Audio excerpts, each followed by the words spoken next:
Hello दोस्तों, राधे राधे। कैसे हो आप सब? आशा करती हूँ आप सभी अच्छे होंगे। स्वागत है आपका फिर से एक नए ब्लॉग में।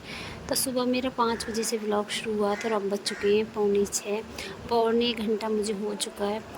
तो जहाँ से मैंने ब्लॉग एंड किया था वहीं से मैंने फिर से ब्लॉग शुरू किया है। तो बाहर जैसे ही मैं कपड़े सुखा कर आई मंदिर के, उसके बाद लाइट आ गई तो सबसे पहले भर लेती हूँ ये पानी। आरओ रात में ही भर दिया था तो फटाफट से ये सारी 2-3 बोतलें लगा देती हूँ। आरओ का पानी बच्चे कम ही पीते हैं, लेकिन अब कोशिश करती हूँ आरओ का ही, क्योंकि मैं अब आरओ की ही बोतलें भरती हूँ। क्योंकि बरसात के मौसम में पानी गंदा हो जाता है, गंदा ही पानी नीचे से आता है, काई जैसी आती है पानी में, थोड़ा बहुत कहीं ना कहीं गंदा ही पानी आता है। तो बरसात में तो हर किसी को कोशिश करनी चाहिए कि साफ़ या तो पानी उबाल के पिएं या फिर आरओ का पानी पिएं। वैसे मेरे बच्चे मानते तो हैं नहीं, पीते पीते तो वो सिंपल ही पानी, लेकिन भर कर रख देती हूँ बोतलें, तो फिर जब नहीं मिलती हैं तो पी लेते हैं कभी कभी। तो यहाँ इतना काम हो चुका है और सुबह की भागम भाग लगी हुई है। और यहाँ उज्ज्वल का समय हो चुका है स्कूल जाने का। तो उस यहाँ से फटाफट नहा कर आई, मंदिर होकर आई, सिर्फ मंदिर होकर आ गई हूँ। अंदर धूप दीप जला दिया, अभी पूजा मेरी बाकी है।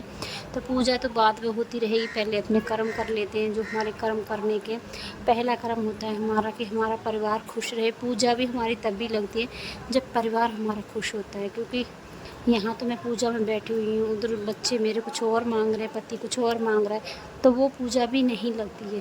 पहली पूजा परिवार होता है, उसके बाद होते हैं भगवान। तो पहली पूजा होती है परिवार। तो धूप दीप जलाकर आ गई, कान्हा जी को नहला दिया है और मंदिर होकर आ गई। एक लोटा जल शिव जी को चढ़ा कर आ गई हूँ मंदिर पर। और अब यहाँ आकर अपने बच्चों की जिम्मेदारी निभा लेते हैं। तो मेरी जिम्मेदारी है कि बच्चों को टाइम से मैं स्कूल भेजूँ। तो यहाँ सबसे पहले आटा तो मैंने लगा कर रख दिया था। इतने में पूजा करके मंदिर से आई, इतना मेरा आटा थोड़ी देर में नरम भी हो गया था। फटाफट एक एक पराठा बना देती हूँ, क्योंकि बच्चे एक एक पराठा ही खा के जाते हैं। तो साथ सुबह सुबह मौसम अच्छा रहता है तो मैं चाय के साथ ही पराठा दे देती हूँ। और यहाँ सबका नाश्ता मैंने बना कर रख दिया है, सब खाकर जा चुके हैं। स्कूल वाले सब अपने अपने बच्चे स्कूल जा चुके हैं, ये भी अपने काम पर चले गए। और यहाँ मैंने अपने लिए भी 2 पराठे बना कर रख लिए हैं। और अब करूँगी मैं गैस की सफाई, क्योंकि मैं बार बार गैस को साफ़ करती रहती हूँ। क्योंकि लकड़ी की है ये फर्नीचर वाली अलमीरा, रैक मेरी लकड़ी की है, और इस पर एक बूंद भी पानी गिर जाता है तो प्लाई फूलने का, सनमार का फूलने का डर है। क्योंकि बरसात के मौसम में सबसे ज़्यादा जो परेशानी होती है, सबसे ज़्यादा जो ख़राब होने वाली चीज़ होती है वो होती है लकड़ी। कोई भी लकड़ी का सामान हो सबसे जल्दी ख़राब होता है पानी पड़ने से। तो यहाँ मैं कोशिश करती हूँ बरसात के मौसम में बिल्कुल भी नमी ना आए। तो यहाँ अपना दूध रख दिया है, अब मैं बाकी के काम समेट लेती हूँ। घर थोड़ा बहुत साफ़ कर लिया, थोड़ा बहुत रह गया है। और झाड़ू पोछा सब सुबह ही हो चुके थे। धूप दीप मेरी जल चुकी है, कान्हा जी को मैंने दूध का भोग लगा दिया है। तो अब तसल्ली से बैठकर थोड़ी पूजा करूँगी, उसके बाद पीऊँगी मैं चाय। क्योंकि मैंने चाय नहीं पी थी सुबह सुबह, बस ऐसे लगता है जल्दी जल्दी फटाफट काम हो जाए, उसके बाद ही बैठ के हम तसल्ली से चाय पी लेंगे। बच्चे चले जाएँ आराम से, फिर हमारे बाकी के काम होते रहेंगे। और बच्चे, इतना कुछ काम मुझे नहीं करना पड़ता है बच्चों का। बस बच्चों परी के मुझे बाल बनाने होते हैं, क्योंकि बच्चे अब बड़े हो चुके हैं तो खुद से ही तैयार हो जाते हैं। परी का थोड़ा सा रखना पड़ता है ध्यान, क्योंकि उसको बाल बनाने होते हैं, चोटी चुन्नी दुपट्टा ये सब करने होते हैं। बाकी तो उज्ज्वल तो बड़ा हो गया, वो खुद ही सब कुछ अपना खुद ले लेते हैं बच्चे मेरे। तो यहाँ पहले बैठकर मैंने पूजा पाठ की, अपना जल चढ़ाया। तुलसी में जल नहीं चढ़ा पाई थी तो तुलसी में जल देकर आ गई हूँ। और उसके बाद मैंने बैठकर तसल्ली से चाय पिए और अब नॉन स्टॉप अपने कामों पे लगूँगी। चाय पीकर थोड़ी सी एनर्जी आ जाती है। तो एक तरफ तो मैं मशीन में कपड़े लगा कर आ गई हूँ, और दूसरी तरफ आज जो मैंने जवे तोड़े थे उन जगहों को मैं भून देती हूँ। कम गैस पर रख दिए, बीच बीच में चलाती रहूँगी, काम भी करती रहूँगी और चलाती भी रहूँगी। तो मेरे दोनों काम एक साथ होते रहेंगे। साथ में मशीन लगा दी, और ये बेडशीटें भी कई दिन से बिछी हुई थी, दोनों बेडों की बेडशीटें बदलूँगी। और उसके बाद डस्टिंग करके फिर एक बार फिर से साफ़ झाड़ू लगाऊंगी, क्योंकि झाड़ू पोछा सुबह हो चुका था। लेकिन बच्चे स्कूल जाते हैं तो इधर से उधर फैला रहा हो ही जाता है।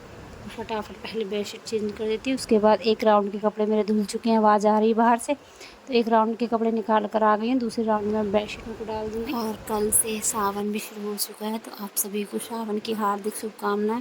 और सावन के महीने में हरियाली चीज़ का काफ़ी ज़्यादा महत्व होता है। हरी चूड़ियाँ, हरी साड़ी, हरी बिंदी, मेहंदी हरी वाली, मतलब कई सारी ऐसी चीज़ें जिनका बड़ा ही शुभ माना जाता है हरी चीज़ का सावन के महीने में। तो यहाँ मेरे पास हरी चूड़ियाँ हैं नहीं, परी को भेजूँगी दुकान, तो परी से मंगाऊँगी मैं 1 डिब्बी हरी चूड़ी। तो मैं भी पहनूँगी हरी चूड़ी और आप सभी हरी चूड़ियाँ पहनना। तो चलो यहाँ पर अपने कपड़े धुल देते हैं। बेडशीटें बदल दी हैं, इधर मैंने बेडशीटें डाल दी मशीन में, और यहाँ कुछ कपड़े मेरे मशीन से निकाल कर पानी निकाल देती हूँ।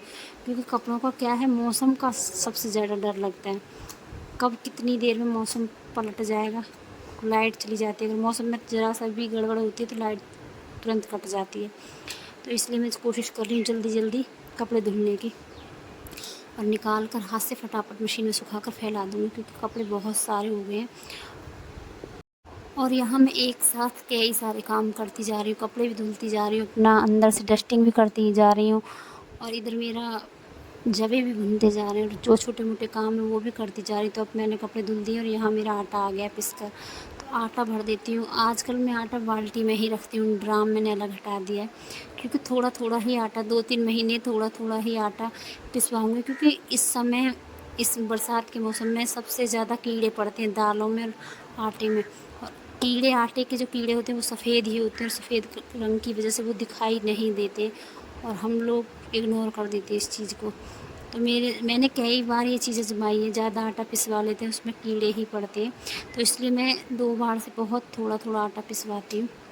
तो अब 2-3 महीने ये थोड़ा थोड़ा आटा ही पिसवाएंगे और इसी से हम करेंगे गुजारा। और जैसे जैसे ख़त्म होगा वैसे वैसे मैं पिसवाती रहूँगी, क्योंकि लाइट आती रहती है परमानेंट, शाम को रखो, सुबह अपना आटा लेकर आ जाओ। तो चलो यहाँ मेरे कपड़े भी सारे धुल चुके, फैला देती हूँ, क्योंकि मौसम का कोई भरोसा नहीं, सबसे ज़्यादा मौसम का ही डर लगता है, कब बिगड़ जाए पता नहीं। धूप निकलती रहती है और बूंदें आती रहती है, जब तक हम अंदर से आते तब तक कपड़े भीग जाते हैं। तो यहाँ सबसे पहले मैंने अपने सारे कपड़े फैला दिए हैं। सुबह के बज चुके हैं अब 10, और सारे काम मेरे लगभग हो चुके हैं। अब बनाना है दिन का खाना, तो दिन का खाना बनाएंगे बाद में, पहले खुद कुछ खा लेती हूँ, क्योंकि मैं सुबह 5 बजे से लगी हुई हूँ लगातार। अब बज चुके हैं 10, तो 5 बजे से 10 बजे तक का ये मेरा रूटीन है। तो चलो आज का व्लॉग आपको कैसा लगा, अच्छा लगा हो तो लाइक सब्सक्राइब कमेंट ज़रूर करना। और यहाँ पूरा घर मैंने आपको दिखा दिया, पूरा घर साफ़ सुथरा कर दिया है 5-6 घंटे की मेहनत लगाने के बाद। और अब बना लिए मैंने यहाँ चार, एक तरफ एक बार के जबे मेरे भुन चुके हैं, दूसरी बार के जबे मेरे अभी भुन रहे हैं। और कम कम गैस पर मैं बीच बीच में इनको चलाती रहती हूँ, तो ये भुनते रहेंगे। और अब कर लेती हूँ मैं चाय से अपना नाश्ता, जो कि मैंने सुबह ही बना कर रख दिया था। तो चलो यहाँ थाली लग चुकी है, अचार, चाय और पराठे।